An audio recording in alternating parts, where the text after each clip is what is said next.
सम्पूर्णमा सेवा हौवा नमस्कार। आजको हाम्रो ज्येष्ठ नागरिक मनोरञ्जन पार्कको चाहिँ श्रम सुरु भइसकेको छ। आज असोजको 26 गते यसरी दिदीबहिनीहरू आएर यहाँ श्रम सुरु भइसकेको छ र आज पनि पार्ट भइरहेको छ। कोही ढुङ्गा लोड गर्नु जानु भएको छ यहाँ तल अलिक तल। कसैले यहाँ यसरी यो बालुवा लाई यसरी बालुवा उसार्नु हुँदैछ कसैले। र दाजुभाइहरू चाहिँ धेरै जसो तल खोलामै हुनुहुन्छ। अस्तिदेखि आज पनि तलै हुनुहुँदो रहेछ। अनि यहाँ चाहिँ यसरी दिदीबहिनीहरू आएर चाहिँ यहाँ यसरी दिदीबहिनी होइन यसरी बुढीआमाहरूमा आएर बुढीआमा डोको बोक्ने भयो हो। यसरी डोको बोक्नु हुँदैछ है यतिको उमेरमा पनि। युवा युवतीहरूले चाहिँ हेर्नु होला यहाँ। यसरी डोको बोक्नु हुँदैछ। उहाँहरूको उमेर त अब यो ज्येष्ठ नागरिक मनोरञ्जन पार्कमा चाहिँ घुम्ने मात्रै हो, तर यहाँ आएर यसरी काम गर्नु हुँदैछ है। सबैमा जानकारी। अनि यसरी काम सुरु भइसकेको छ। काम धरानमा चाहिँ श्रम अनि काम मात्रै हुन्छ है। काम मात्रै यसरी आमाहरूले आएर बोक्नुहुन्छ। आमा मात्रै होइन यसरी नानीहरू पनि छुट्टी भएकोले गर्दा यसरी आएर श्रम गर्नुहुन्छ। श्रमको लहर चलिरहेको छ धरानमा। श्रमको लहर। हाम्रो इन्जिनियर गोपाल राई पनि आइसक्नुभयो। अब उहाँले यता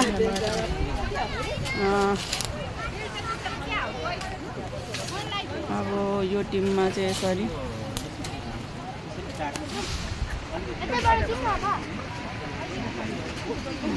डोको भन्ने बित्तिकै श्रम मात्रै भइरहेको छ। यसरी लहरै डोको बोकेर जानुहुन्छ, डोको बोकेर आउनुहुन्छ है हाम्रो दिदीबहिनीहरू।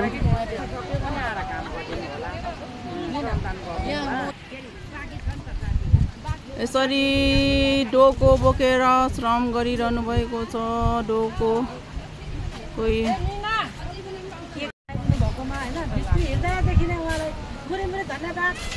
साथसाथै नमस्कार भन्न चाहे होइन। म सुनिता गुरुङ। नमस्कार। मेरो नाम पञ्चमाया तामाङ। केमा हुनुहुने चाहिँ हाम्रो सरिता बहिनीले हामीलाई सम्झेर आमा दिदी बहिनीहरू भनेर सम्झेर चाहिँ उहाँले टोपी बताइदिनु भएको रहेछ। उहाँलाई यो गइसकेको दसैँ र आउँदो तिहारको धेरै धेरै शुभकामना छ। फुलोस् फलोस् राम्रो होस्, दीर्घायु आएको होस्, सुख शान्ति होस्, रोग कष्ट नलागोस्। यसैले हामी मेरसाको बहिनीहरूले चाहिँ सम्झिनु राखोस् भनेर चाहिँ सम्झिन चाहन्छु।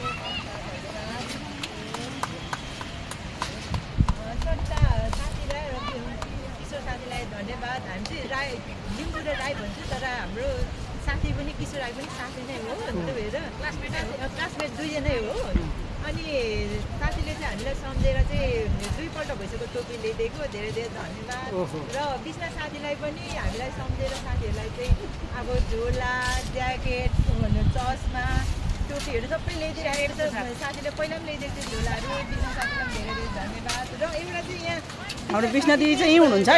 दिदी कृष्णले पनि उहाँ पनि कृष्ण साथी पनि हाम्रै क्लासमेट हो। उहाँ साथीले पनि पद्मा लिम्बूलाई चाहिँ एउटा ब्याग पठाइदिएको छ। अहिले चाहिँ उहाँ आइपुगेको रहेछ। मैले बोकिरहेको छु। उहाँको लागि पनि यति नै। धेरै धेरै धन्यवाद। तपाईँलाई धन्यवाद। टोपी लगाइयो, आज त सुहाएको पनि छ दिदी तपाईँलाई। सुहाएको पनि छ आज त। अनिखेर लाउरे जस्तो एकै भयो, आएको जस्तो भयो, राम्रो भयो। उहाँलाई धेरै धेरै धन्यवाद। हामी त आज जस्तै भयो, एउटै होइन हामी त कस्तो राम्रो बोलिदिनु त। यो के रिवासी के भन्नु चाहे भने हाम्रो युकेमा हुनुहुँदो रहेछ हाम्रो सरिता अब भदैनीको साथीले चाहिँ म भदैनीले भन्छु होइन अब भदैनीले मेरो गर्नुभएछ र मलाई पनि हेरेर यो बुढी आमा फुपूहरूले पनि दिनु है भनेर टोपी पठाइदिनु भएकोमा तपाईँले धेरै धेरै धन्यवाद छ। अनि गएको दसैँ तिहार अब नेपालको आन्दोलन यस्तै छ त्यति बेला यहाँ जेन्जीको चाहिँ आन्दोलनमा परेर जानुहुने हाम्रा शाखा सन्तान जेन्जी नाति छोरा छोरीहरूको चाहिँ एउटा शोकमा डुबे तापनि यो दसैँ तिहारको शुभकामना सहित तपाईँले धन्यवाद। अनि अर्को कुरा के भने तपाईँले सुख शान्ति मिलोस्। अनि फेरि पनि हामीहरूले त यसरी काटिनु कसैले पैसा पठाउनुहुन्छ विदेशबाट हेरिरहनुहुन्छ हाम्रो इष्टमित्र साथीभाइ दिदीबहिनी दाजुभाइहरूले। अनि कोहीले चाहिँ यसरी बेग पनि ल्याइदिनु भएको छ मेरो छोरी यहाँ भदैनी हुनुहुन्छ। अनि टोपी पनि हाम्रो यो सरिता अब राई लिम्बू नै भनौँ होइन हाम्रो सरिता भदैनीले दिनुभएको रहेछ। हामी सबैजनाले यसरी ओढेर उठ्दा त कस्तो रमाइलो पनि लागेको छ। हामी बुढी मान्छेहरू पनि भर्खरको 15 वर्षदेखि 14 वर्षको उमेरको जस्तो अनुभव पनि हुँदैछ। भदैनी ल धन्यवाद तपाईँले सधैँ चिताको पुगोस् सुख शान्ति मिलोस् भन्नु चाहन्छु ल है। नन्दकुमारी आमाको त दुवै हातमा लड्डु रहेछ। मेरो दुईटा हातमा खाली छैन। मेरो भदैनीले दिनुभएको उहाँले सधैँ आउँदै पछि मलाई लुगा पनि ल्याइदिनुहुन्छ बेग पनि ल्याइदिनुहुन्छ यी झोला पनि ल्याइदिनु भएको छ। म जहिले बोकिरहेको छु भदैनीले बेगहरू यस्तो 4-5 भइसक्यो 5 भइसक्यो लुगाहरू पनि ल्याइदिनु भएको छ। अनि टोपीहरू पनि ल्याइदिनुहुन्छ लुगा कति छ उहाँहरूले पनि धन्यवाद। सुख शान्ति मिलोस् चिताको पुगोस् भन्नु चाहे हस् न धन्यवाद। ओके छ बाई बाई। लिम्बू राई दुवैजनाले रिसाउनुहुन्न उसो भएदेखि। सरिता राई लिम्बूको मात्रै नाम आयो भनेर होइन बा भरे किशोर राई साथी उहाँ पनि फेरि साथी नै हुनुहुँदो रहेछ। क्लासमेटै हुनुहुँदो रहेछ।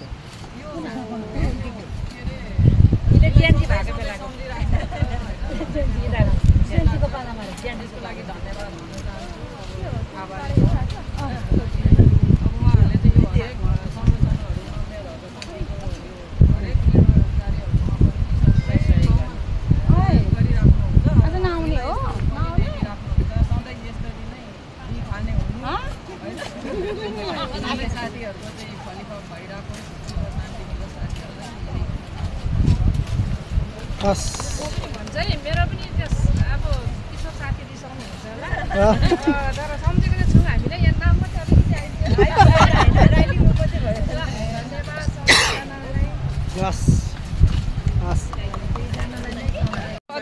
अब उहाँहरू चाहिँ अलिक ढिलो भएकोले गर्दाखेरि अब 3 जना छ अहिले हङकङबाट साथीले कृष्ण क्लासमेट नै हो बिहा कोर्डिनेटर छ कि उसले उहाँ चाहिँ आउनु भएको रहेछ हाम्रो पद्मा दिदी उहाँ आउनुभयो ल के भन्न चाहनुहुन्छ कि तपाईहरु थप्पडी मार्नु न यहाँलाई लिएर धन्यवाद भन्छ लु आफूले धन्यवाद भन्ने हामीलाई धन्यवाद सरिता दिदीलाई हामीले होइन यस्तो हाम्रो निम्ति देखेर पठाइदिनु भएकोमा धेरै धेरै धन्यवाद। जहिले फलोस् फुलोस् सोचेको काम पुरा होस् हैन ल अब अर्को नाम धन्यवाद सरिता नाना अनि के अरे किशोर दाजुलाई धन्यवाद धेरै धेरै हामीलाई टोपी दिनुभएकोमा त्यति नै भन्छु है। नाम पनि बताउँदै जाने हो। नमस्कार मेरो नाम तिलकुमारी राई टोपी उपलब्ध गरिदिनु हुने किशोर राई र सरिता लिम्बू नाना हो कि बहिनी हो नानै हो नमस्कार धन्यवाद नानै हो सबै हाम्रो साथीहरू हामीलाई टोपी दिनुभएको छ कति खुसी लाग्यो धेरै धेरै धन्यवाद उहाँहरूले दुईजना दिदी र दाजुलाई मुरी धन्यवाद। एकदमै हाम्रो नानालाई पनि केही भनिदिनुस् हाम्रो पाहुना नाना धन्यवाद साथीहरूले सहयोग गरेकोमा र है सरिता किशोर दुईजना साथीहरूलाई विशेष धन्यवाद। यहाँ त टोपी बाँड्ने कार्यक्रममा म पनि एटेन्ड हुनु पाएँ भनौँ न होइन, म पनि सामेल हुनु पाएँ। साह्रै खुसी लागिरहेछ। हो यसरी नै सधैँ सम्झिराख्नु होला है, भन्नु र होइन, सधैँ सम्झिनु, अझै सम्झिनु हाम्रो शुभकामना होइन। यसरी नै दिखाने हुनु सधैँ।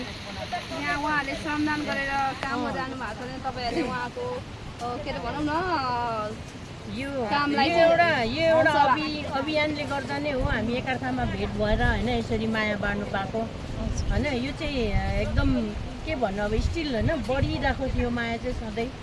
हामी सधैँ सम्झिराख्नेछौँ साथीहरूलाई जहाँ भए पनि होइन। तपाईँहरूले पनि हामीलाई सम्झिराख्नु भएको छ, धेरै धेरै धन्यवाद। हुन्छ, थ्याङ्क यू नाना, तपाईँलाई धेरै धन्यवाद।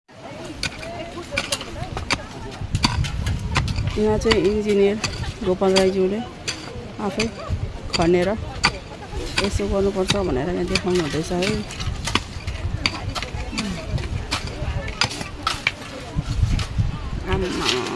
डोको बोकेको त कम्ता राम्रो हो त।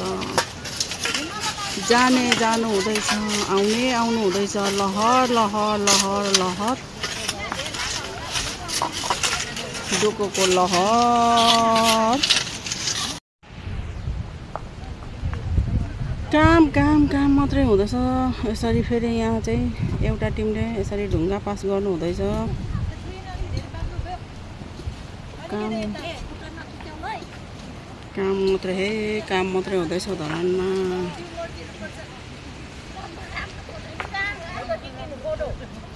यसरी ढुङ्गा पनि पाउँदैछ, ढुङ्गा पाट पाट पाट काम भएकोले गर्दा आज यता पनि यसरी हुँदैछ। अनि दाजुभाइहरू चाहिँ यहाँ तल खोलामै हुनुहुन्छ है, खोलामै अब खोलामा झर्नु पर्यो एकछिन। म चाहिँ दाजुभाइहरू चाहिँ यसरी यी खोलामा अस्ति चाहिँ यसरी खोला उता फर्काउनु भएछ अलिकति। अनि यसरी फेरि ढुङ्गाहरू फुटाउने काम गर्नु हुँदैछ है, यसरी ढुङ्गा फुटाउने काम।